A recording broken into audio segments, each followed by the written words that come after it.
am joined by the one, the only Tilly. Tilly is one of the UK's youngest and fastest rising alternative rock artists. She's just released her debut single, Best Breakup Ever, and she's kindly joined us to tell us all about her plans for world domination. Tilly, how are you? I'm good, thank you. How are you? I'm super duper, super duper. So lovely to talk to you. Tell me a little bit about yourself. For anybody who's unfamiliar with Tilly, tell us all about the journey so far. Well, I'm 17. I live in Lichfield, which is just outside of Birmingham, which is a massive place for music anyway. Yeah. And I live in a live music venue, and I have done for the last 14 years almost. So I've pretty much grown up around music ever since I was 2.5, 3. So I heard about the living. Is it living above? Is it Feathers venue? Is that what it's called? Yeah, the Feathers. Yeah, Yeah, it's a live music pub and thing. does do all types of genres. Oh yeah, 100%. Yeah, Yeah. yeah. And so, like, literally, it's just music is ingrained in your DNA. Then, Oh yeah, it's part of my blood at this point. absolutely, absolutely. And so, tell me, I heard about your father and your brother were sort of the ones who sort of educated you musically growing up. Yeah, yeah, they did. And who won the battle there? Who had the biggest influence? Um, well, obviously, my dad, he's my dad.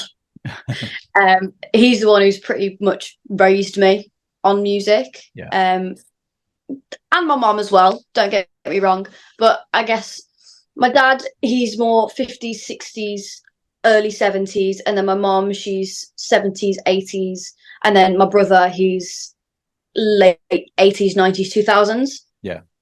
So I'm all over the board, basically. Yeah. Well, it's a good way to be, because obviously some people are so narrow-minded in their musical tastes that they sort of never really venture outside and can really then shape their listening habits. Is there much of an age gap between yourself and your brother? There's 11 years between me and my brother. So he's 29. I'm 18, coming soon. So yeah. So he obviously then would have had a different sort of generational sort of feel for musical taste then from yourself as well. Yeah. And out of so yourself then, what were you appealed to then musically growing up? Who caught your eye? Well, I guess obviously my brother, he influenced me with a lot of my music when I was younger. I used to take his iPod and he had like Nickelback, Slipknot, all the rest of it on there. So I guess he was the one who influenced me the most with that. Yeah. But I did go through a phase of like listening to K-pop. I must say that. I'll hold my hands up when I say I did have a K-pop phase. Although it might not look like it now, I definitely did. But I guess now it's very, I don't know, I'm just eclectic, I guess. There's no really, I can't really pinpoint it, if I'm honest. Yeah. I really can't. And I would say, even because you are still young, that your musical taste is still gonna develop and evolve over time. Oh, yeah. So it's one of those things that's constantly fluid, really, throughout your lifetime. Yeah, 100%. I agree. And so tell me, when did you actually start thinking about the idea of performing?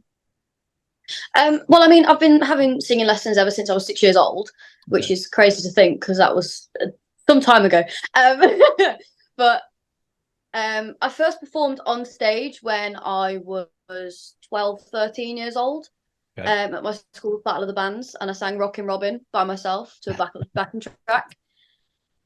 Did the Michael Jackson version, obviously, because I can't sing the other version. Didn't know there was a Michael Jackson. I suppose there is Michael. Yeah, did he do it as a kid as well? Did he? He covered it when he was in the Jackson 5. Yeah. So, yeah. So, like, it's obviously really been in your blood and your DNA then from a very, very young age. You just had this desire to perform. Yeah, I guess so, because obviously my dad was in a band.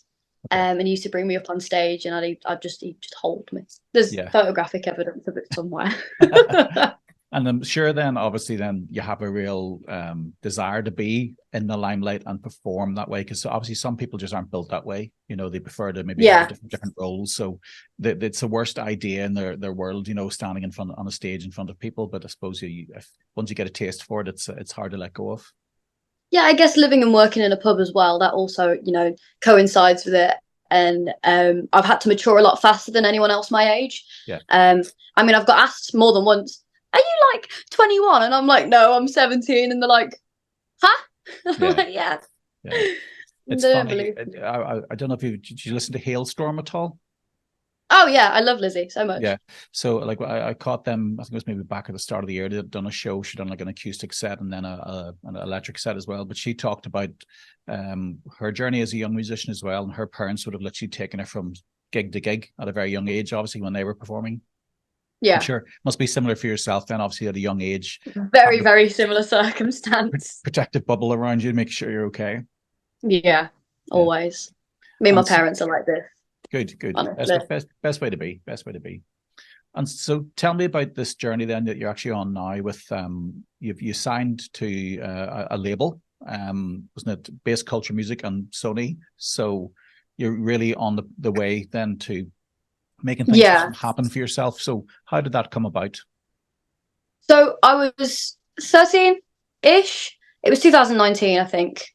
And Mike, my producer, he came to the pub. He just moved over from Nashville. Yeah. And he came to the pub on a Tuesday when we have open mic, and he saw me perform. And he took a photo or a video and came in the next day, and he was like, "Oh, can I speak to the manager or the boss or whoever?" And my dad walks out of the kitchen in his chefs, bless him, and he goes, "Yeah, what's up? What can I do for you?" And Mike was like, "Oh, well, I was here last night. I saw this girl perform. I just want to know who she is. Like, if you've got any information on her." So he showed him the video, and my dad was like, "I do actually know who that is." And he was like, "Oh, great. Where can I find her?" And he's like, "Well, if you just give her 5 minutes, you can meet her." And this is the time I was just coming home from school. It was about 3:00, and I'd just finished school. So I just walked through the door, and my dad goes, "Tell, there's someone I'd like you to meet." And I was like, "Okay." And he was like, "This is Mike." And I was like, "Oh, cool." So it's been four years in the making, because when I was 13, he wanted to sign me, and then I didn't really know what I wanted to do at the age of 13. Yeah. But I signed last year, and it's been the best year of my life ever. I'm sure. Yeah, I met Mike via Zoom a while back because he was working in a band doing a project as well. He's obviously got his fingers in so many pies that he's a busy man. Very talented guy, like a brilliant musician as well in his own right. Incredibly talented. Yeah. So I'm sure for yourself then, as a young musician, from an educational point, this must be such a massive learning curve for you. Yeah, it is. Like, there's so many things that I didn't know about the industry that I know now. Yeah. It's such, there's so many little bits to it you just never thought you'd realize. Yeah. And having somebody like Mike, obviously, who's vastly experienced and worked with such really highly regarded artists, it must be such a great help to help you navigate all of that as well. Yeah. I mean, I've got such a great team as well. Like, I've got Danny, Whitney, Wes, and a couple of other people who I can't remember, but I know who they are. And they're all supporting and everything, helping with PR and interviews and things like that. So yeah, it's one of these things you can't really do on your own. I think you sort of realize that once you start doing it, is that ultimately as a creative, what you're best doing is concentrating on that and the performance and putting your heart and soul into that side of things and trying to leave the other things, the nitty gritty and the day-to-day tasks to other people who can manage that for you. Yeah. And how have you found the process then over the last couple of years working with Mike? Have you been writing with Mike? Yeah. So what happens is Mike and Robbie come with the idea and the whole song basically, and we'll sit and we'll talk through it, and it's kind of like co-writing in the room writing type thing. So because I'm not a massive writer myself, but Mike and Robbie are helping me learn how to structure songs properly and everything. So we just go through and maybe change a couple of melody lines, a couple of lines in the song. So yeah, it's a fun process, I must say. Yeah. And do you play any instruments yourself? I used to, but not anymore, because I realised it wasn't necessarily for me. Yeah. Well, sometimes that's it. If you know your calling, and for you, then obviously vocal and being the performer up front is your thing, so you can concentrate on that. Well, yeah, every so often when I don't have my nails on, I will sit and play guitar for a bit. So yeah, probably a rare thing these days. Yeah, especially with these things on. Yeah. And so tell me, what's actually happening for you right now? What have you got going on? Well, obviously we've just released Best Breakup Ever. We might have another release September, December time, within that time frame. Yep. And then next year we might have,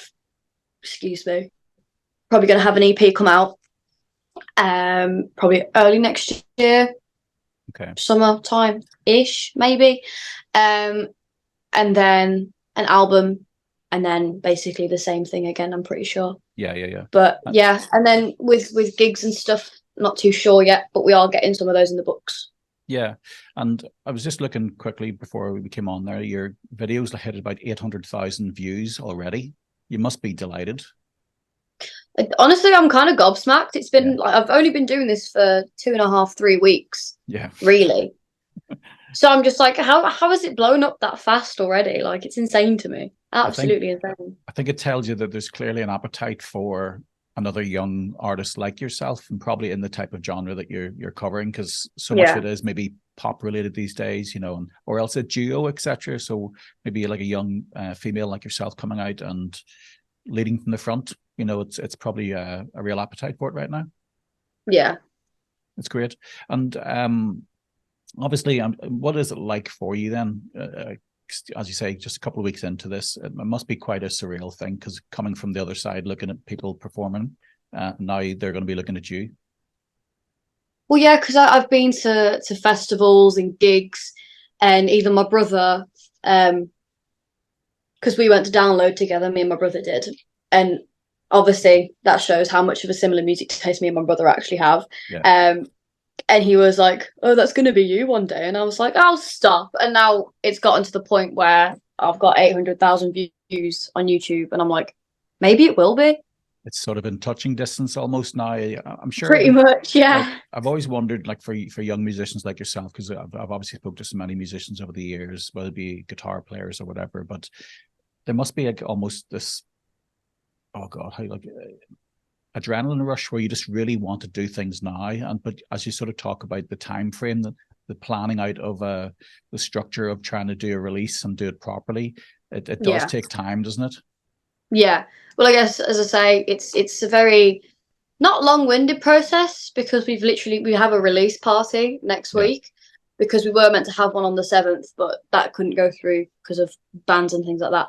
But yes, so Thursday, a week today, we actually have my launch party, release party thing for the song and everything else, I guess. Yeah. And so obviously, I suppose the next thing is, as you say, possibly is trying to get some gigs, maybe get on a support slot somewhere and get the name out there. Yeah. We've been looking at some. Anybody particularly you'd love to support?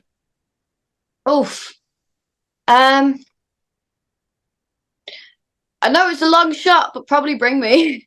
Yeah. Well, they are touring, aren't they, later on the year? Yeah, because we're very similar. But then again, there's also elements of it where we're not. So I guess it could be like a really nice little combo. I don't know, maybe a hometown gig at the pub, for real. Yeah, bring them down. Keep it real. Yeah, keep it real. Oh yeah, 100%. Yeah. Well, look, I'll leave it there. Actually, pleasure talking to you. It's great. Best of luck, obviously, with everything you're doing, and I can't wait to hear what else is coming out, because it's a real banger of a single. So congratulations on that. Oh, thank you so much. Yeah.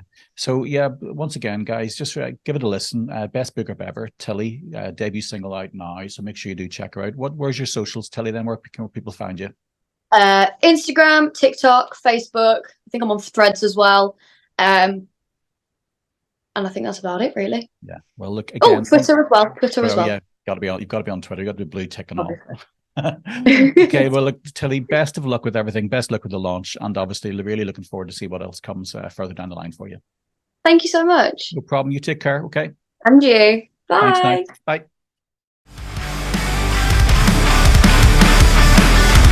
I'm dating the guy that you